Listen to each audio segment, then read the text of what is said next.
dessa já, né? Depois é de Rafael. E aí depois da palestra de Rafael a gente vai abrir para perguntas, a gente chama os últimos 3 palestrantes, 4, né? Que Vitor foi depois também no golfe. E a gente faz uma mesa redonda rápida aqui.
Boa tarde, pessoal, tudo bem? Meu nome é, a gente vai falar sobre como o Plane 2 pode ajudar na formação de bons profissionais. Meu nome é Rafael Zanqueri, eu trabalho no PagSeguro como Agile Master. Eu sou casado, tenho um filhinho de 1 ano, que acabou de fazer recentemente, dia 25 de maio. Eu incentivo ele já a mexer com TI também, com computador programando. Se eu quero uma startup igual o pessoal aí, eu posso às vezes colocar ele para trabalhar já. E cerveja depois, se vocês marcarem uma coisa aí, tá? Chama a gente aí. Então é isso. Então é isso. Eu trabalho com métodos ágeis há mais ou menos 7 anos. Como eu já era Master A2 no PagSeguro, tenho contato mais presente com isso.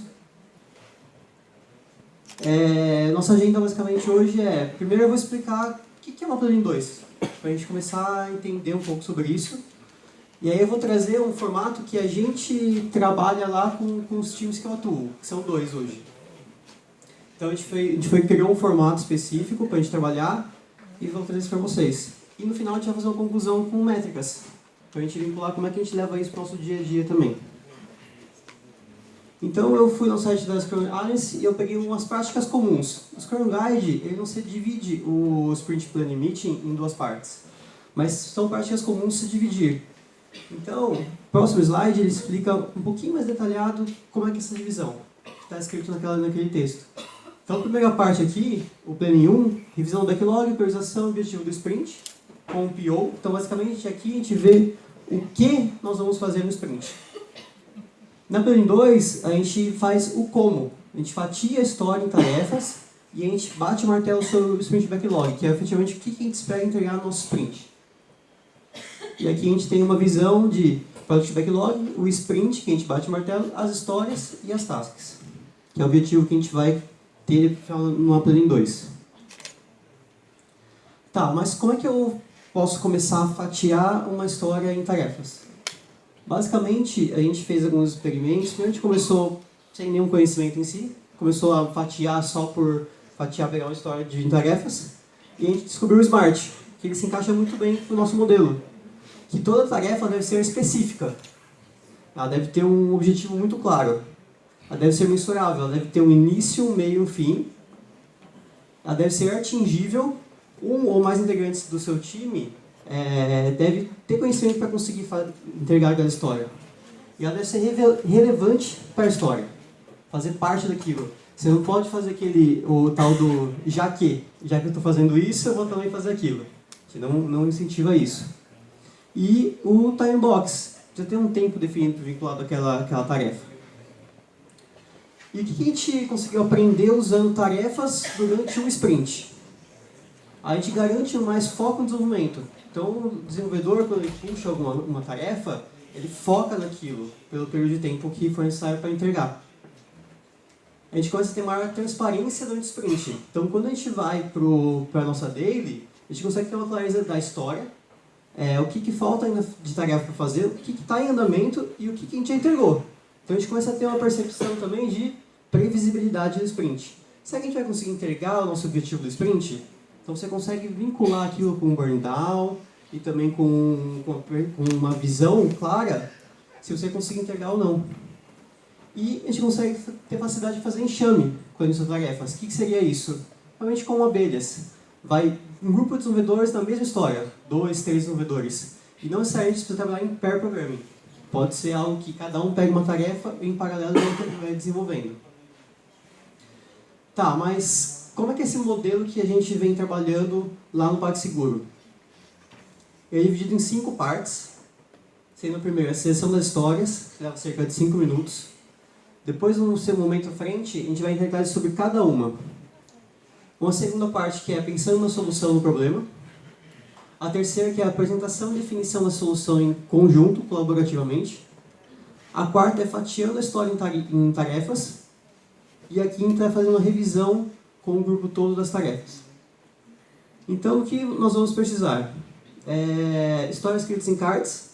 Então, quando a gente sai da Planning 1, a gente escreve a história, o título da história em um card e os critérios de aceite dela. A gente leva papel e caneta, post-it e um quadro branco. O quadro branco para a gente conseguir escrever as soluções.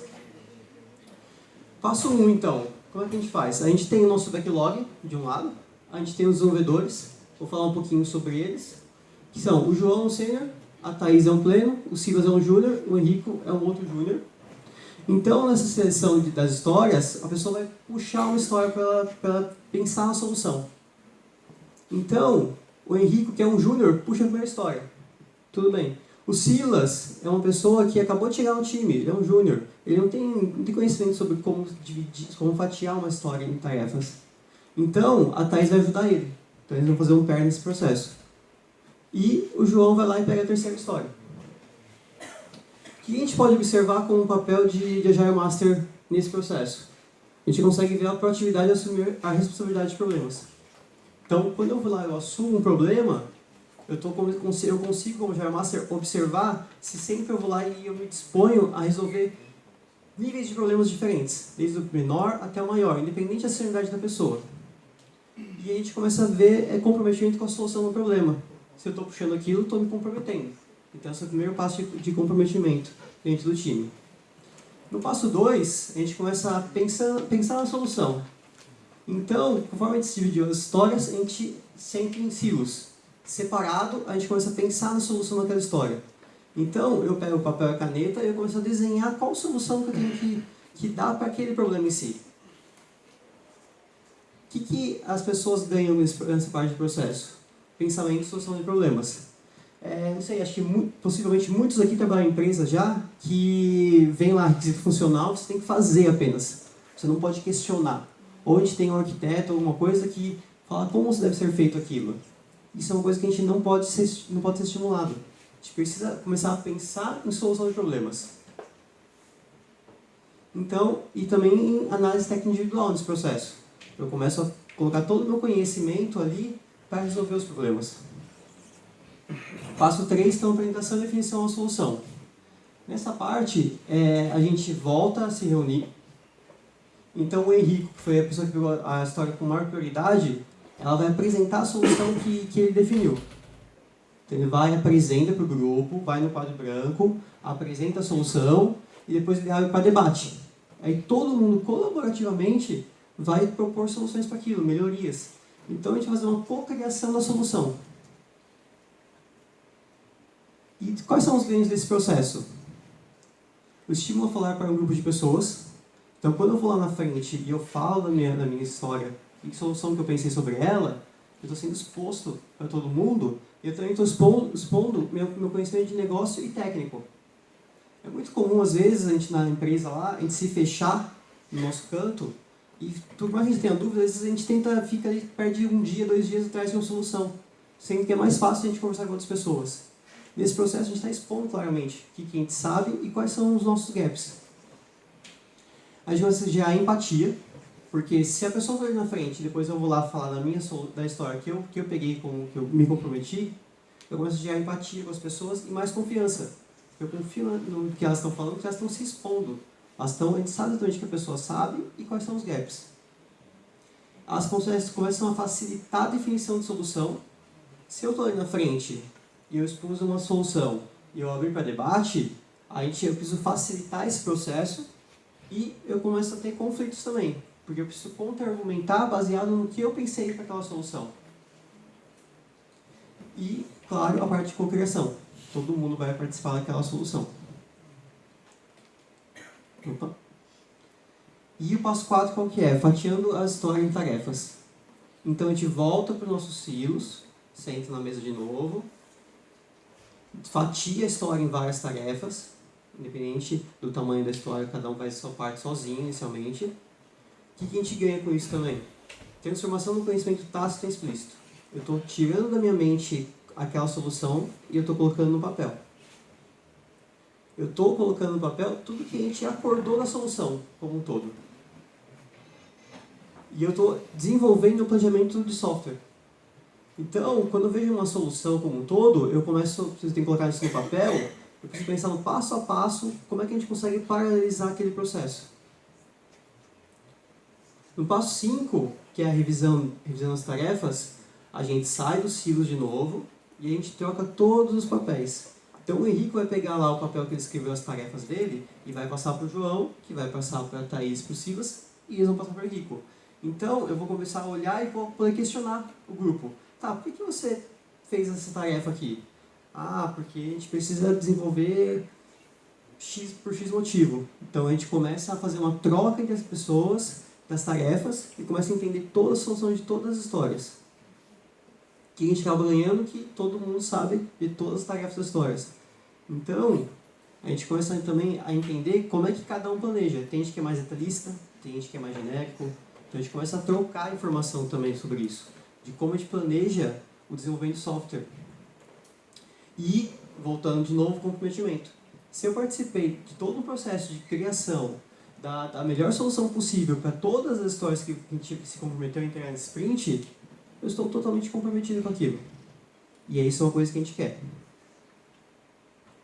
Tá, mas como é que a gente faz para vincular tudo isso com métricas?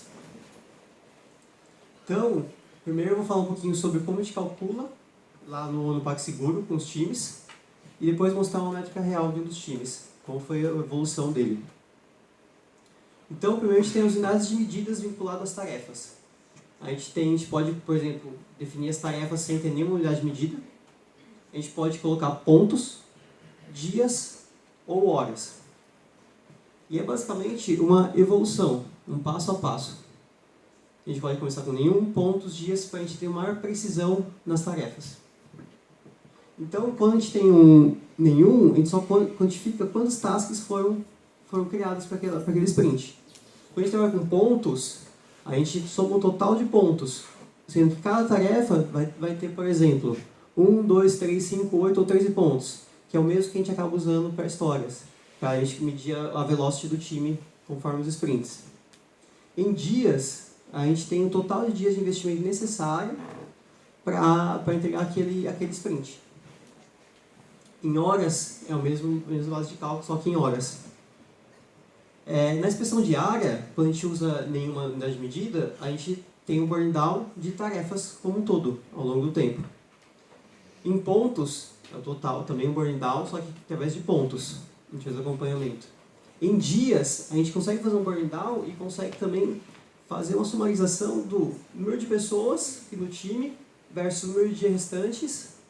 Então, a gente tem um total de investimento que a gente pode ter ainda até o final do sprint versus o número de dias restantes no planejado. Então, a gente começa a trazer outros dados para a discussão, para garantir a nossa entrega. E horas é o mesmo conceito.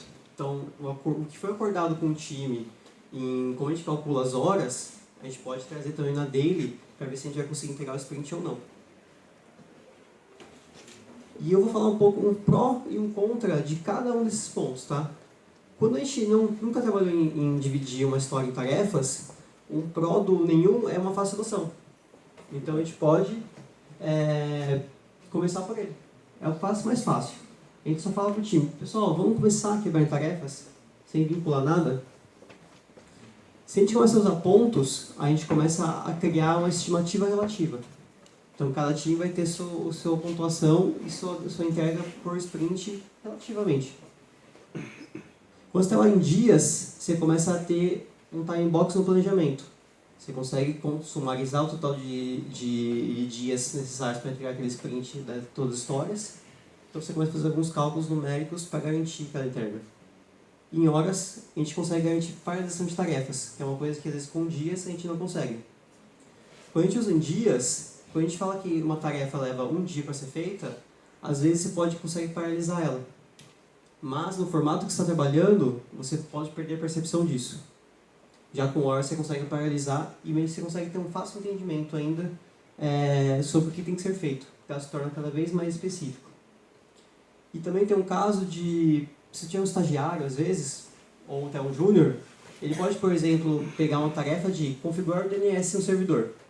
Se está escrito lá e leva cerca de 1 hora para ser feito, ele consegue puxar aquilo e fazer, porque ele tem conhecimento sobre aquilo.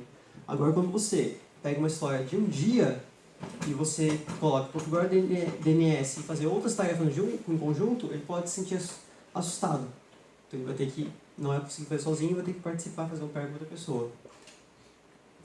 Qual é o ponto de você usar nenhuma unidade de medida? É uma falsa sensação de planejamento. Se no segundo dia do sprint você vê que você entregou 50% das tarefas, você vai ficar feliz. Só que, como você não tem unidade de medida adicional vinculada às tarefas, você não consegue garantir isso. Pode ser que os outros 50%, os outros 8 dias, sejam necessários mais que 8 dias para ser entregue. Então a gente tem um problema com isso.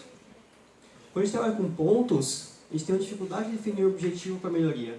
Como é que você chega na sua perspectiva e fala, a gente precisa entregar mais pontos de tarefas? A gente não consegue ter muita informação. Quando a gente fala em dias, grandes tasks poderiam ser paralisáveis. Que foi o que eu tinha comentado, que na verdade você consegue, quando você trabalha em horas, você consegue paralisar. E quando você trabalha em horas, existe um risco muito grande de ser uma possível sensação de timesheet. Porque tem muitas empresas hoje que, na verdade, utilizam a contagem de horas por profissional. E não é isso que a gente quer aqui. A gente quer que essas métricas de tarefas, independente da unidade de medida utilizada, seja para o time trabalhar um processo de melhoria contínua. E não para que um gerente possa cobrar eles pela hora individual, pela performance individual das pessoas. Então, essa possível sessão de timesheet é o risco que a gente tem. Que a gente precisa deixar muito claro que não é isso que a gente está buscando. O Smart que eu comentei, ele só se enquadra em dias e horas, porque ele precisa de um tempo definido para cada tarefa. E lá no PagSeguro Teams que eu atuo hoje, a gente trabalha com horas. Como é que a gente calcula as métricas ao longo do sprint? No começo do sprint a gente planeja, vamos supor que deu 36 horas, no começo do sprint nosso planejado. No final do sprint a gente faz uma outra contagem, e aí a gente vê quanto foi realizado. Porque é comum você definir o número de tarefas para uma história, depois do sprint, e ao longo dele você encontrar outras coisas que não foram pensadas. Eu precisei criar uma tabela no banco, eu precisei desenvolver alguma coisa, precisei um refactoring que era necessário. Então não tem problema. Os desenvolvedores devem colocar isso, vincular aquela história, para no final você fazer uma contagem do planejado versus o entregue. Então nesse caso aqui de exemplo, a gente teve uma variação de 50% para mais. E é isso que a gente vai olhar para a perspectiva. Agora eu vou mostrar umas métricas reais e como que a gente aborda isso na nossa retrospectiva. Coloquei para facilitar o exemplo aqui, que todo o nosso planejado ele é 100%. E nosso sprint, quando a gente começou a trabalhar com esse modelo, a gente teve que entregar 178%. Então, nosso planejado versus nosso entregue teve 78% a mais. Então a gente tinha muita coisa para melhorar. No segundo sprint, a gente já diminuiu um pouco. Então, planejado versus realizado foi só 52%. O terceiro foi para 15%. O quarto para 20%. Então a gente começou a conseguir manter uma média ali de cerca de 20%, 30%. porque vai melhorando o planejamento do time, vai estimulando isso ao longo dos sprints. E o que vai se tornando diferente ao longo do tempo com esse método? Quebrando tarefas, fatiando em tarefas e fazendo aquele processo de Planning 2. O que deixa de existir é melhor fazer do que explicar. Tem alguns profissionais que preferem pegar algo para fazer e falar, eu faço isso meia hora. Deixa que eu faço aqui, ao invés de eu falar para o estagiário ou para o júnior, que eu vou levar 1 hora para explicar para ele e ele vai levar mais 8 para fazer. Então, a gente deixa de ter isso, porque a gente planejou todo mundo em conjunto, todo mundo sabe que tudo foi planejado. A gente deixa de ter o ou a pessoa especialista. A gente conhece que nas empresas é comum ter um assunto específico que, aquele cara lá é a única pessoa que sabe sobre esse assunto, conversa com ele. Mas toma cuidado que se ele sair da empresa, a gente vai desmoronar, porque só ele sabe sobre esse tipo de problema. Não é isso que a gente quer. A gente quer distribuir o conhecimento, quer compartilhar ele. Então, o que é perceptível é a confiança no planejamento do time. Quando ele começa o sprint, então ele começa a ter mais confiança porque ele está planejando bem. Então, ele garante que, essas histórias que eu selecionei aqui, eu vou entregar. Então, a assertividade nas entregas melhora muito no decorrer do tempo. E é melhorando a performance. Porque se eu estou planejando bem, eu sei se eu consigo puxar mais histórias para a gente entregar. Então, isso acaba melhorando a performance. E outra, tem um ponto de, quando a gente não planeja antes de desenvolver, a gente começa a discutir soluções durante o desenvolvimento. Então isso causa retrabalhos, às vezes. Eu estou indo por um caminho, quando eu converso com pessoas mais sênior, eu vejo que estou indo por um caminho, então eu tenho que refazer. Isso aqui por outro caminho, o desenvolvimento. Então, quando você planeja antes, a gente começa a melhorar a performance. A gente começa a trazer dados também de desenvolvimento, planejamento e desenvolvimento para a retrospectiva, para a gente conseguir atuar em cima disso. E a gente começa a ter uma preparação de linha sucessória. Um sênior, se ele quer subir carreira Y, seja para gestão ou seja para a área técnica, ele precisa fazer com que um pleno tenha capacidade para subir. Então, fazendo esse processo, a gente consegue passar o conhecimento devido para que todos possam subir. E é isso. Coloquei perguntas, mas na verdade tem que esperar.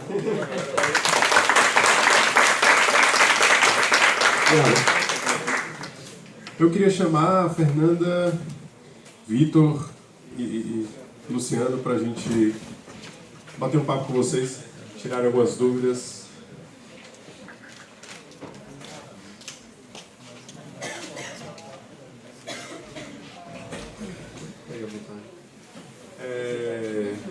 E aí, alguém tem dúvida? Alguém quer...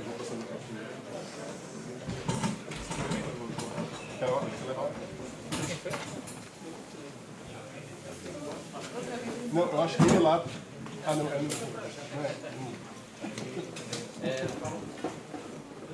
Tá no vídeo.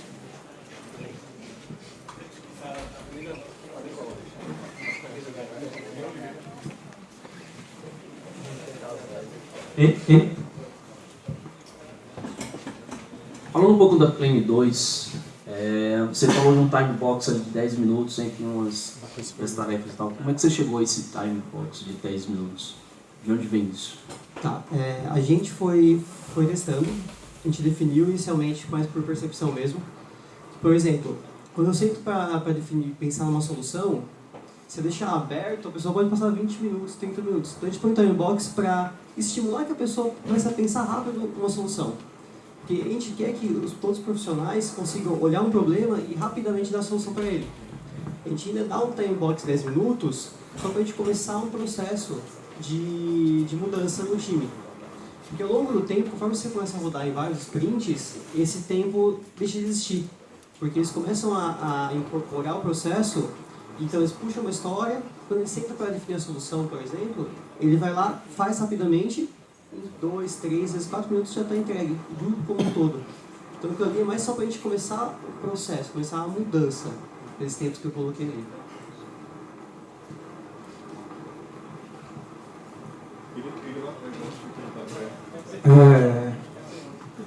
Pergunta sobre home office e trabalho remoto. No meu caso, eu trabalho como home office e eu tenho a liberdade...